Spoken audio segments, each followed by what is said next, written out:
আজকে ভিডিওতে জানতে পারবেন যে আমরা কিভাবে পেটিএম অ্যাকাউন্ট খুলতে পারবেন, কিভাবে পেটিএম এর মধ্যে নিজের ব্যাংক অ্যাকাউন্ট অ্যাড করতে পারবেন। এই ভিডিওতে আমি সমস্ত কিছু জানিয়ে দেবো। সর্বপ্রথম তার জন্য আমরা নিজের প্লে স্টোর ওপেন করবেন। এখান থেকে সার্চ করবেন পেটিএম। এই অ্যাপসটি আমি ডাউনলোড করে নিয়েছি, আমরা ডাউনলোড করার পর ওপেন করবেন। এরপর এখান থেকে সর্বপ্রথম নিজের মোবাইল নাম্বার এন্টার করবেন। মোবাইল নাম্বার এন্টার করার পর নিচে দেখতে পাবেন পোস্টের, এখানে ক্লিক করবেন। এরপর এখান থেকে ওটিপি আসবে, ওটিপিটা অটোমেটিক এন্টার হয়ে যাবে। এরপর এখান থেকে পেটিএম এর সমস্ত ফিচার দেখতে পাবেন। এরপর এখান থেকে আমার পেটিএম এর মধ্যে একটা ব্যাংক অ্যাকাউন্ট অ্যাড করতে হবে। ব্যাংক অ্যাকাউন্ট অ্যাড করার জন্য উপরের দিকে নিজের প্রোফাইল দেখতে পাবেন, এখানে আমরা ক্লিক করবেন। এরপর স্ক্রল করে নিচের দিকে আসবেন, নিচে দেখতে পাবেন ইউপিআই পেমেন্ট সেটিং, এখানে ক্লিক করবেন।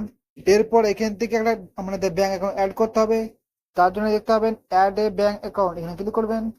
এরপর এখান থেকে সমস্ত ভারতীয় ব্যাংকগুলো দেখতে পাবেন।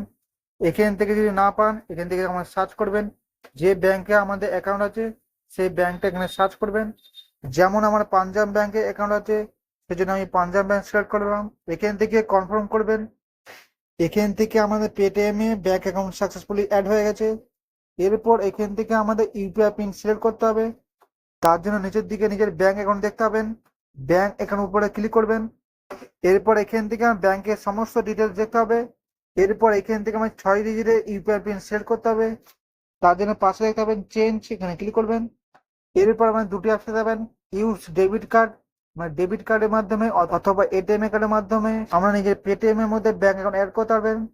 অথবা নিচে আরো পাবেন ইউজ আধার কার্ড, আমরা আধার কার্ডের মাধ্যমে পেটিএম এর মধ্যে ব্যাংক অ্যাকাউন্ট অ্যাড করতে পারবেন। যেটি আমাদের পছন্দ সেটা আমরা সিলেক্ট করবেন।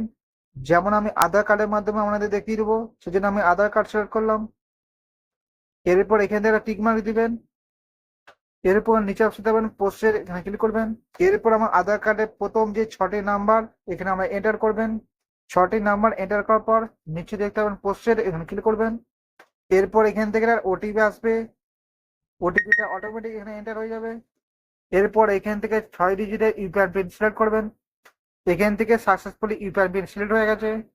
এখান থেকে পেটিএম এর মধ্যে ব্যাংক অ্যাকাউন্ট অ্যাড হয়ে গেছে এবং ইউপিআই পিন সিলেক্ট হয়ে গেছে। এরপর আমার নিজের হোম পেজে যাবেন।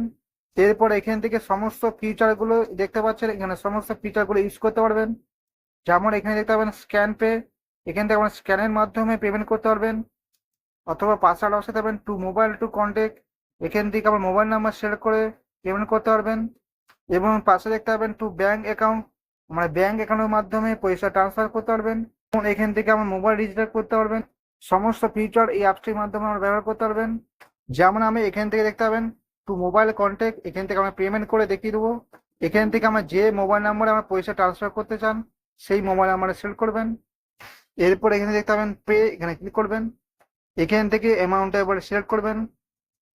এরপর নিচে দেখতে পাবেন পোস্টেড সিকিউরিটি, ক্লিক করবেন। এরপর নিচে দেখতে পাবেন পে সিকিউরিটি, এখানে ক্লিক করবেন। এরপর আমার নিজের ইউপিআই পিনটা সিলেক্ট করবেন।